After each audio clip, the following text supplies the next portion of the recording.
Well, again, it's not always that faster is better. You're looking for some kind of optimization, and it really does depend on per SKU, whether you want to go faster or slower. So per SKU look, you should do that first and foremost. And the more you can break this down by which SKUs do you really need on time. One of the best ways to save money, and it's related, is to make sure your containers are fully utilized, like actually loaded all the way up. We look across our data of something like 500,000 containers, and they're only about 70% utilized. Really? So there's a lot of empty space in there.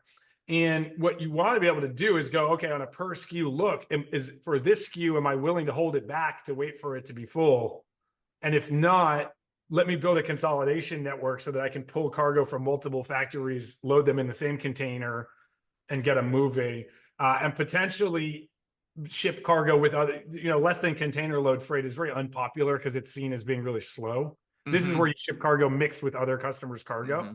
But that doesn't have to be slow. It has been treated as by freight forwarders as this thing where the cargo doesn't sail until the box is full. So it's like really unreliable. No one wants to use it. We've built like a global conveyor belt service where the containers are leaving regardless. And then that makes it attractive for brands that care about speed. Get the cargo moving rather than sit here and wait for a full container to fill up. And that's where algorithms can really help. Like our planning algorithms for loading containers can reduce the number of containers that you ship by 15%.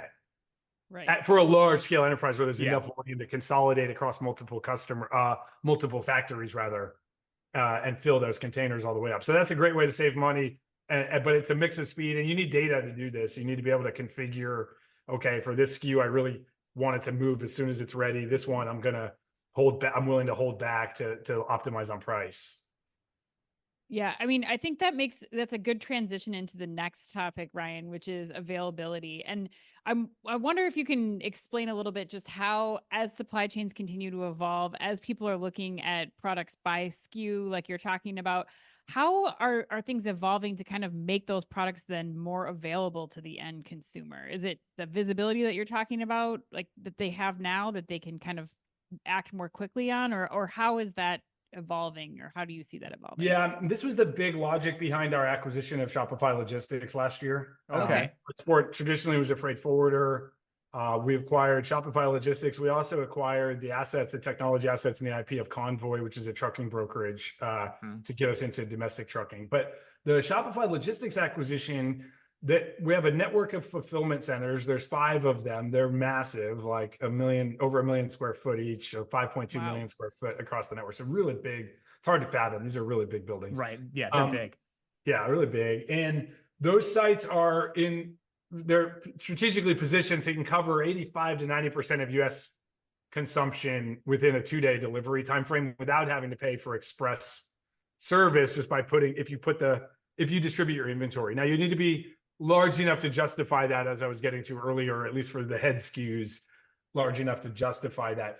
But the logic for the acquisition is really tying it back to that order management system that I was describing, and allowing you to fulfill, even if one of the sites is out of stock, it should never say out of stock to your customer.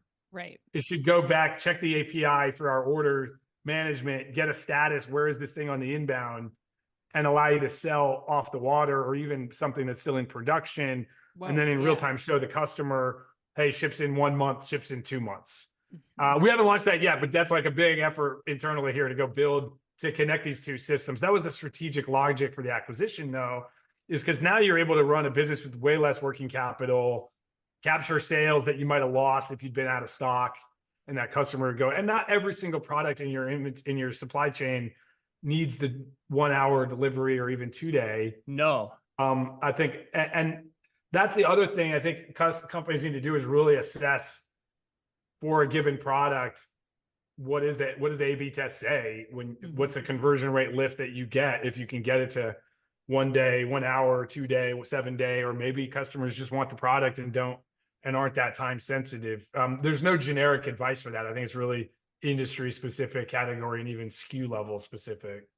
Yeah, Ryan, I want to ask you too, because you get me thinking, when you talk like that, you get me thinking that there could be a world where, at least for certain types of SKUs, you're almost never out of stock, because you could, take the regional network, like you say, if you've got things well positioned, you could pull from that. Depending on if you're out of one place, you could get it from another place, or you could even go overseas and go direct. But what you need is the user interface that tells the customer, like, yeah, here are your options, but the trade-offs are going to be how quickly do you get it. And for some SKUs, people are probably willing to wait if they really want that SKU. Am I thinking about that evolution the right way? Because it's been something I've been thinking a lot about lately. That's exactly what we're building, and connecting it to the order management system that Flexport has, where you place orders to your factories, is the key for this. Because then you can know, and you have to build the big piece of tech that we're building is the ledger. So you can actually you have to make sure you don't sell the same product twice, right? To two different customers. But you place that order, and then yes, we also want to make it configurable so that, and potentially probably customer facing here too, where you can go, okay, actually I do want to, once this thing is ready, let's say it's under production at the factory. Right. You might want to expedite that. So instead of putting it in the ocean container with everything else, we put it in a parcel straight from Asia, or straight from wherever the factory is, all the way to the customer's door. And we offer that service too already, where we do manifest clearance, de minimis, sort of under the $800 de minimis. Right. Yeah, exactly. That's exactly what I've been thinking about. Yep. Where it's an air freight plus customs plus final mile delivery product. So we'll see. I mean, there's a lot to tie together, a lot of different underlying technology.